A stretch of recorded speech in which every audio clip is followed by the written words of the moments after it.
Hindi po kontrabida ang China, katulong po ang China. Indonesia boosts oil gas partnerships with Chinese firms. Ayan po, yan ang pinipigilan po dito sa Pilipinas ng mga American proxies. Sila Manny Pangilinan, meron silang sariling oil companies with the Americans, the Forum Energy. Hindi alam yung publiko. Si Manny Pangilinan at itong mga financial interest na ito ang may control. Si Foreign Secretary na yumao na Del Rosario, nung panahon ni Noynoy Aquino na nagsimula po nitong gulo dyan sa South China Sea, sa Scarborough Shoals. Yan po ay direktor sa mga korporasyon nitong si Manny Pangilinan. At inappoint ni Noynoy Aquino na may conflict of interest itong mga ito. Minamanipula po tayo ng mga Amerikano.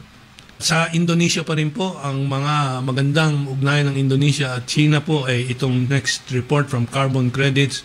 China and Indonesia bolster ties with a $10 billion deal in strategic sectors. How will it impact Indonesia's nickel industry? Kasi po dati ang Indonesia nag-export ng nickel lang sa Amerika.